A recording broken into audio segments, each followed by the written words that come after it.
Gravado nos nublados estúdios da Unigran, de Dourados, interior do Mato Grosso do Sul, a cidade onde nós temos Chiparia Gourmet. Esse é o seu podcast Direito do Mato.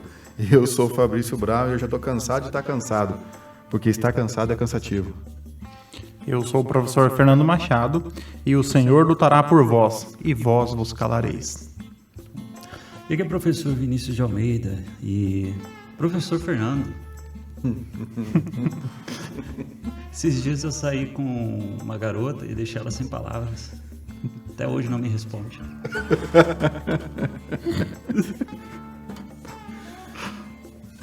Bom, relatado esse fato triste, começando esse episódio. Eu confesso que eu me assustei quando... Mas vamos lá, desculpa. Deixa eu me recompor aqui. Começando mais um episódio do Direito do Mato, daquele jeito agradecendo a você que acompanha o nosso podcast, aquele muito obrigado. É com você que a gente consegue fortalecer mais e mais aqui esse nosso papo. Também agradecer à Unigran por fornecer esse estúdio para a gente poder oferecer esse produto com qualidade de vídeo e som. E a ajuda hoje excepcional do Alexandre, que está aqui fazendo as vezes do mestre Paulo, né? O Paulo que está fazendo uns cursos aí fora do país, né? Nos States, se aperfeiçoando para trazer novas tecnologias, novos direcionamentos para os drones e tal. Melhoras, Paulo. Você vai conseguir. Mas estamos contando aí com todo o apoio do Alexandre. Muito obrigado. E sou eu. Sou eu isso que dá querer inovar, inverter a ordem das falas. Vamos mudar a ordem aqui. Então. Ó, senhor inovação. É para ver se dava certo, mas acho que não. Então, convido a vocês todos a acompanhar o nosso podcast em todas as redes sociais, lá no Facebook, Instagram e etc. E também nossos episódios estão disponíveis em todas as plataformas de streaming, do YouTube ao Rumble, do Spotify ao Google Podcast. Vá lá, divirta-se, acompanhe os nossos episódios. E se você ainda não adquiriu uma das nossas canecas do Direito do Mato, e eu creio que você não adquiriu, que o nosso estoque ainda está alto, Alexandre, pode fechar para nós na 16. Chegou a sua chance de adquirir esta valiosa caneca do Direito do Mato, ainda no preço promocional de 2021, o qual você poderá adquirir entrando em contato conosco pelas nossas redes sociais. Fica aqui o nosso convite, então, para que você adquira ou para o seu uso próprio ou para presentear uma pessoa do qual você gosta. É isso aí, Fernando. E começando, então, o nosso episódio, essa inversão de ordem aí, eu confesso que... É isso, a edição do roteiro é compartilhada. Mas vamos lá. Irmãos e irmãs, começando então mais um episódio do Direito do Mato, notícia que fonte migalhas. Por frustrar expectativa de contratação, empresa indenizará candidato. A nona turma do TRT da primeira região manteve condenação de uma empresa a pagar indenização por danos morais por frustrar a expectativa de contratação de um candidato à vaga de emprego. Durante 3 meses, o pretendente à vaga ficou envolvido em uma série de trâmites, desde o processo seletivo à abertura de uma conta bancária para receber salário. Entretanto, ao final dos procedimentos, não foi contratado. No caso em questão, o trabalhador relatou que iniciou o processo seletivo em 30 de dezembro de 2019 para a função de auxiliar de almoxerifado de uma empresa de produtos alimentícios. Alegou que durante a fase de recrutamento teve que comparecer ao estabelecimento da empresa por 5 vezes para apresentação, teste, entrevistas, entrega de documentos e ambientação. Após a confirmação de sua contratação, a empresa determinou ao candidato que fossem realizados os trâmites necessários para a efetivação do preenchimento da vaga, tais como exame admissional e abertura de conta bancária para receber o salário. No entanto, após todos esses procedimentos, o profissional foi informado que não poderia ser contratado em razão da sua altura. Assim, pleiteou indenização por danos morais. A empregadora, em sua defesa, admitiu que o profissional foi aprovado no processo seletivo, que foi entregue a ele a documentação pertinente para a contratação. No entanto, alegou que o candidato aprovado não compareceu à empresa para iniciar as suas atividades laborais. A empresa negou a rejeição por conta da altura. No segundo grau, o caso foi analisado pela magistrada, que acompanhou o entendimento do juízo de origem. Entre aspas, a atitude do réu é reprovável, já que criou uma grande expectativa ao autor, especialmente com a emissão do documento de solicitação de abertura de conta corrente, na qual consta inclusive a data de admissão e valor do salário.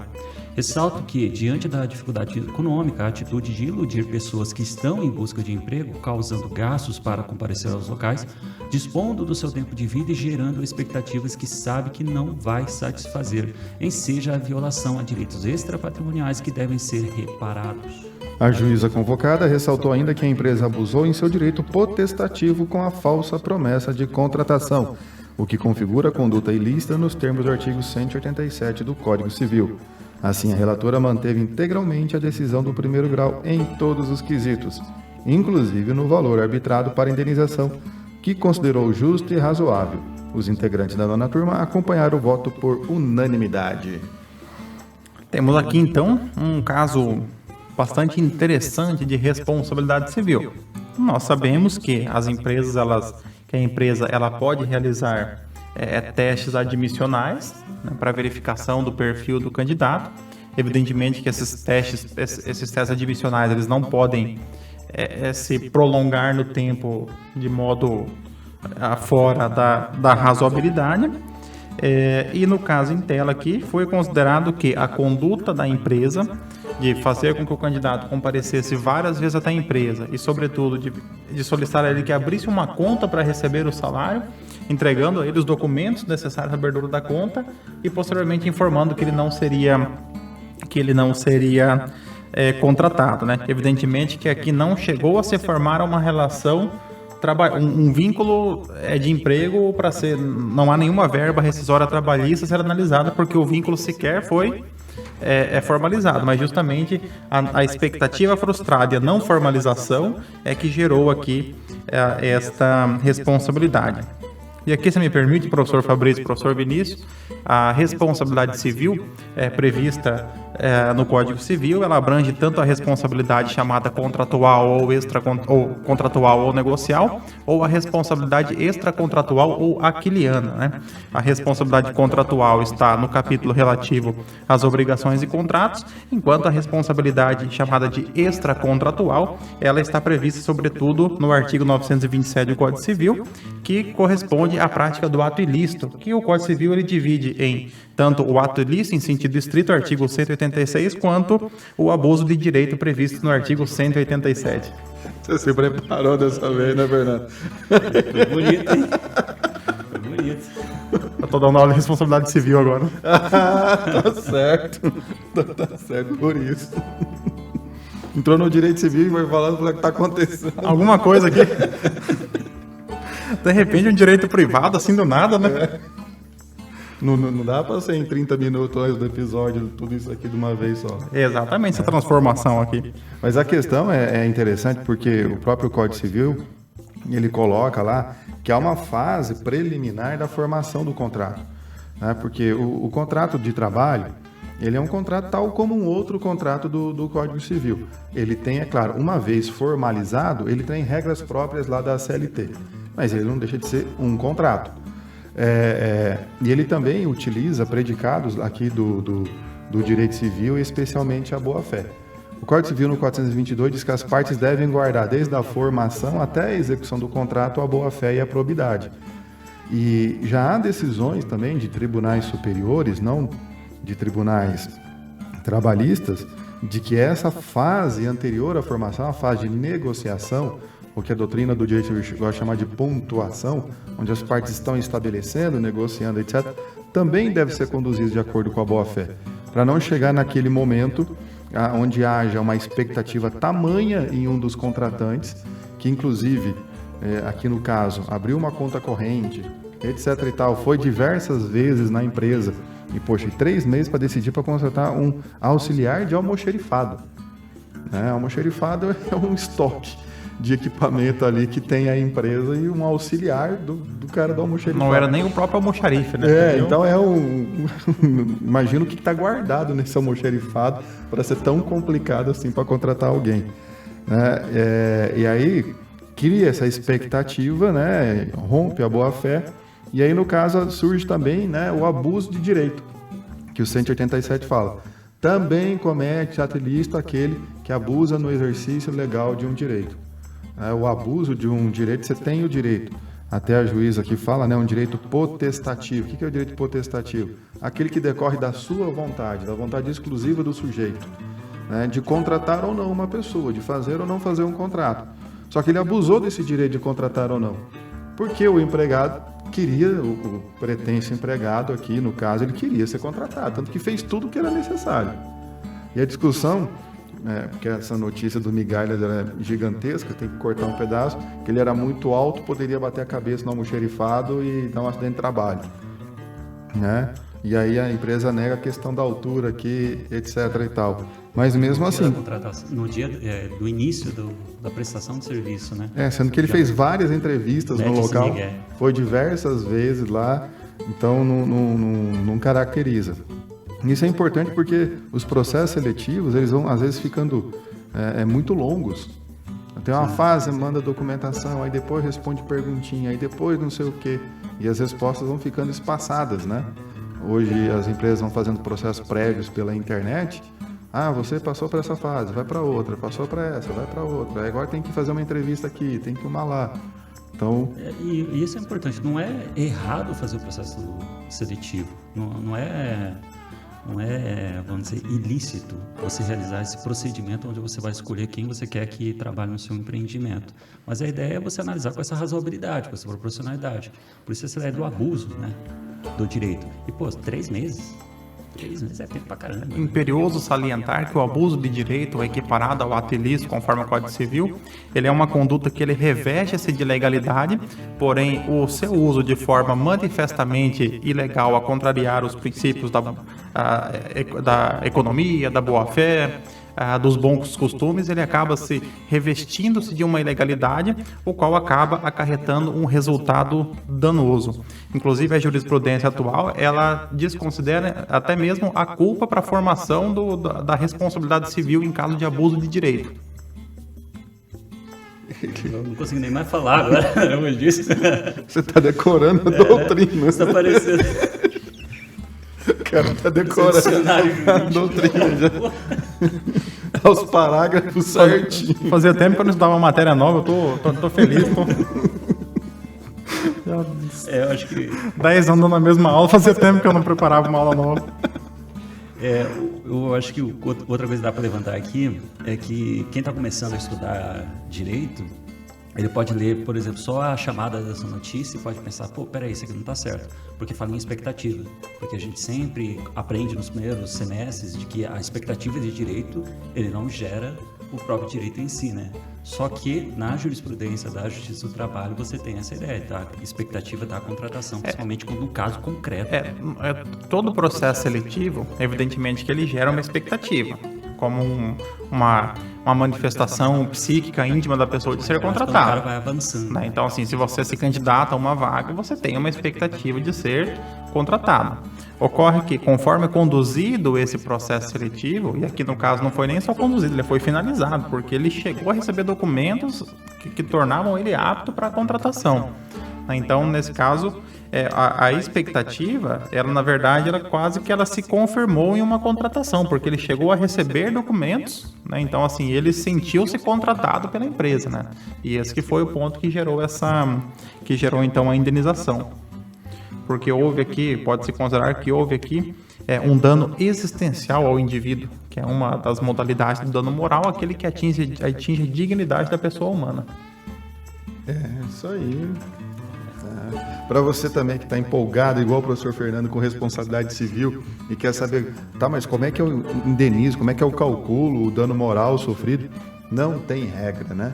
Não há regra para fazer isso. A CLT tentou, né? A CLT tentou, mas errou feio, errou rude, né?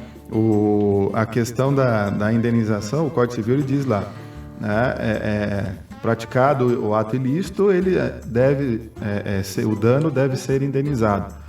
E daí no 940 fala que a indenização será na medida do dano, né?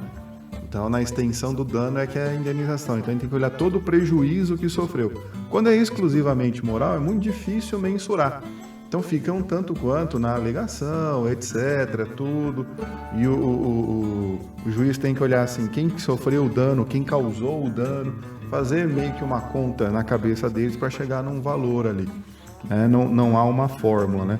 A CLT até criou, e ela tem um capítulo do dano extra patrimonial, onde na primeira parte ela acerta bem, né? Que é onde ela caracteriza onde que ocorre o dano moral, seja para o empregado, seja para o empregador. Na segunda parte, ela erra tentando mensurar. Daí ela coloca um limite que é um limite que, dependendo do que acontece, é muito baixo. O máximo seria muito pequeno. Então, na mensuração, ela erra. É uma forma que o direito brasileiro não adota, né? A tarifação do dano moral. Não posso colocar em uma tabelinha, né? Porque tudo varia ao caso concreto.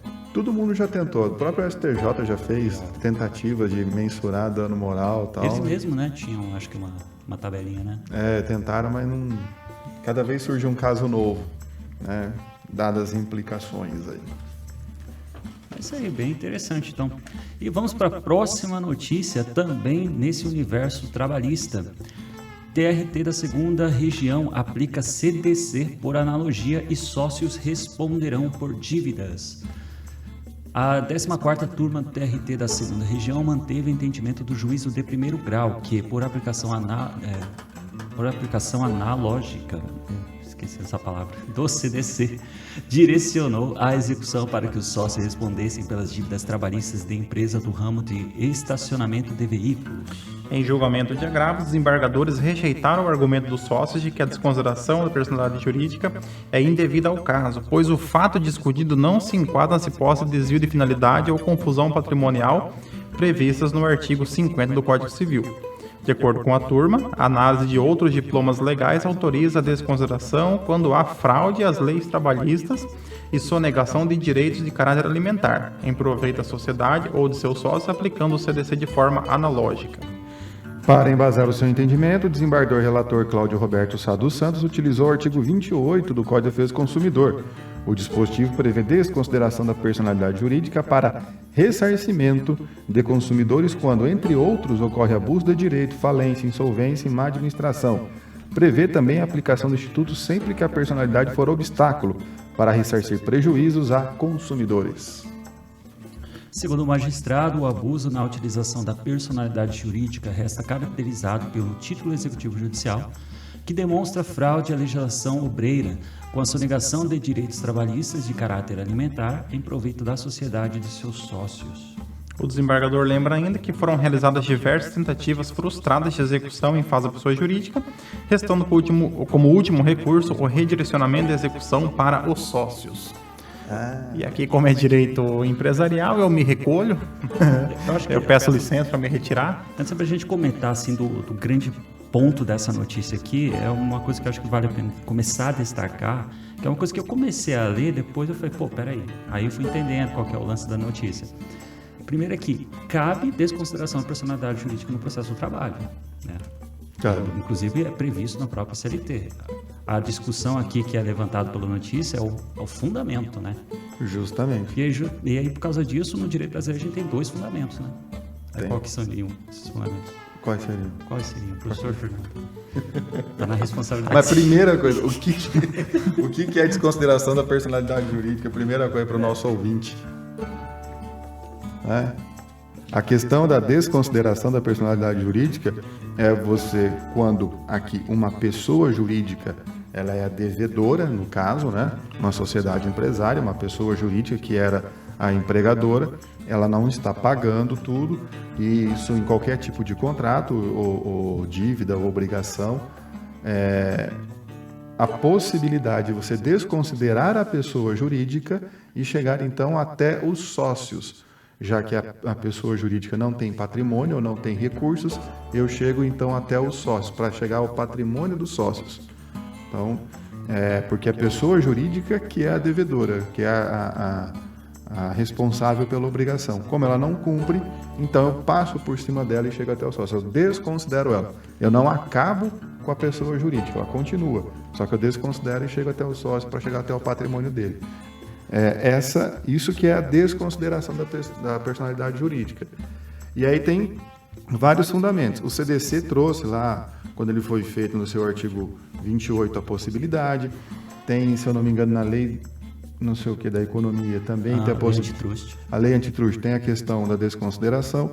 E o Código Civil, em 2002, trouxe no seu artigo também a possibilidade da desconsideração. Qual que é a diferença do Código de Defesa do Consumidor para o Código Civil? O que autoriza a desconsideração. Para o Código Civil, você tem que ter dois elementos. Um elemento objetivo, que é o prejuízo. Ou seja, o credor não está conseguindo receber da pessoa jurídica. Ele tenta e não consegue porque a pessoa jurídica não tem liquidez ou não tem patrimônio passível de ser penhorado. Esse é o primeiro objetivo. Ele tenta receber e não consegue. O segundo, é subjetivo, é a conduta, né? Pode ser isso por o que fala aqui, né?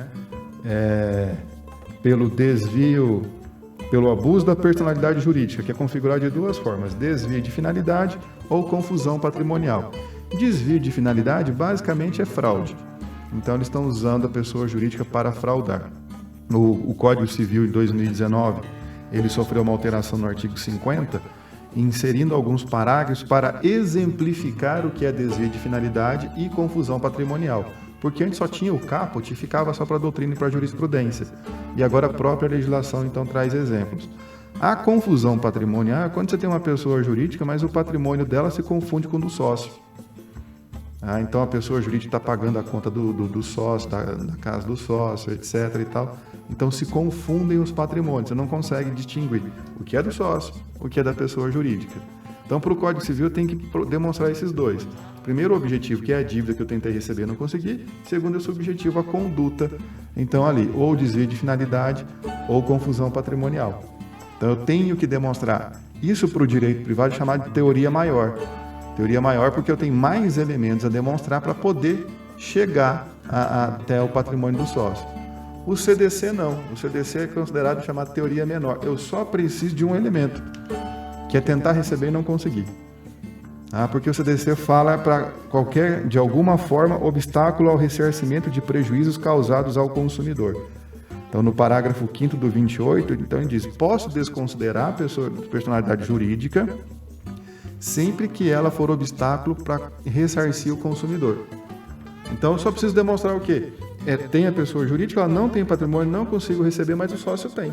Não preciso demonstrar que o sócio agiu de má fé, fraudou e nada mais. Só que tentei receber e não consegui. Então, tenho menos critérios. Apesar do caput do 28 do Código de Defesa falar em insolvência, não sei o que, tal e outras coisas, o parágrafo 5º ele abre a porteira. Tentei receber e não consegui. Aí, o que fizeram? Por analogia, em vez de utilizar, né, o artigo 50 do Código Civil, e aí ter que demonstrar na Justiça do Trabalho ou desvio da finalidade ou confusão patrimonial, fez por analogia o Código de Defesa do Consumidor. Tem certa lógica, porque tanto a CLT como o CDC são contratos em que tratam um dos contratantes, né, como hipossuficiente e protege um dos contratantes. Tem uma interferência estatal também e uma preocupação social também, né? Tem uma relação entre particulares, né? Com base no diálogo das fontes. A jurisprudência hoje já utiliza bastante, importando diplomas normativos de uma área para outra, em detrimento da finalidade no caso aqui do cumprimento de sentença. Isso vem aqui para o aluno que está entrando no curso de Direito, vai fazer Introdução ao Estudo de Direito. Mudou de nome agora, é Teoria Geral do Direito, né? Algo assim, né? Teoria Geral do Direito. Teoria Geral do Direito. Onde vai ver a questão da LINDB, né? Que fala na lacuna da lei, etc. e tal. Você vai usar da analogia, né? Dos costumes e dos princípios gerais do direito. E aqui é um exemplo. Eu não tenho especificamente, né, para poder abordar dentro da CLT, então eu posso usar o CDC. Poderia usar o Código Civil, que é a norma supletiva? Claro que poderia. Mas o CDC se amolda mais. Inclusive, eu acho que isso aqui é uma discussão que ainda dá para se desenvolver bastante, né? Porque a teoria menor, ele surge com essa justificativa de facilitar a desconsideração da personalidade jurídica porque a gente está visando algo maior além apenas daquele prejudicado, por exemplo, do consumidor, toda essa proteção desse direito difuso. Na lei dos crimes ambientais também está previsto, na lei de licitações também. A gente tem não só aquele credor, mas também toda a coletividade em volta. Só que a gente também pode falar que com a reforma trabalhista, se aproximando um pouco mais do direito civil, talvez a gente possa fazer uma interpretação aplicando a teoria maior. Eu acho que isso aqui é uma coisa que dá para discutir bem ainda, hein? Isso aqui é um tema, quem sabe até um tema de monografia. Talvez, isso aqui é a questão que o TRT decidiu, né? E provavelmente a empresa pode tentar ainda fazer chegar no TST para essa discussão prolongar. Mas tendo por base, né, a tradição da Justiça do Trabalho e do processo laboral, né? Que eles gostam de falar obreiro, né? Processo laboral, não sei o quê. Deve seguir essa questão do CDC aqui, né? E alguns juízes, eles já fazem isso mesmo, utilizam do CDC, e às vezes as empresas nem recorrem, né? Nem tentam embargar a execução nesse sentido, ou o agravo de execução nesse sentido, para evitar a penhora do patrimônio dos sócios, né? Então, porque na Justiça do Trabalho o processo de execução ele é muito mais célere e rápido do que no processo civil, né? Já determina, paga em 48 horas, não é 15 dias igual o processo civil, é outra realidade. E aqui os sócios, então, tem tudo isso, né? Porque a pessoa jurídica estruturada cria uma proteção, né? O artigo 49A do Código Civil fala, né? Que a pessoa jurídica é um instrumento lícito, né? De segregação e alocação de risco, né? Você separa e aloca aquele risco ali e está disposto a correr com aquilo ali. Porém, aqui nós temos um contratante com aquela pessoa que é hipossuficiente, que é o empregado, né, que ele depende do salário. Daí o tratamento diferenciado de outros contratantes, no caso fornecedores, prestadores de serviço, que teriam que se utilizar do Código Civil para derrubar a personalidade jurídica. É verdade, se fosse fornecedor, seria uma relação empresarial, né? Aí a gente não poderia utilizar o... Isso, são contratos paritários, obrigatoriamente o artigo 50. Se não houve fraude, não houve confusão patrimonial, não tem desvio de finalidade, esse fornecedor ficaria no prejuízo. Mas o empregado ainda tem a chance de receber dos sócios. Isso, se o sócio tem alguma coisa, né? Dito isso, então, fechamos mais um episódio aí do podcast Direito do Mato, voltando com aquele agradecimento a você que acompanha o nosso projeto também, a Unigran. Pedimos ainda que você, irmão ou irmã, que nos siga em nossas redes sociais, interaja conosco, convide divulgue para seus amigos. Quando estiver ouvindo o Direito do Mato, faça uma postagem aí no seu Instagram, marque o Direito do Mato para que mais pessoas possam saber que você também é o nosso irmão ou irmã que está caminhando conosco nessa estrada do conhecimento jurídico. E já que vai marcar a gente alguma postagem do Instagram, do Facebook, seja lá de onde for, do Pinterest, tira uma foto com a nossa caneca, compra a caneca, tira uma foto, marca ela e assim você acaba divulgando ainda mais, né? Com desvio de finalidade ou confusão patrimonial, tenham todos uma ótima semana, um grande abraço, sejam felizes.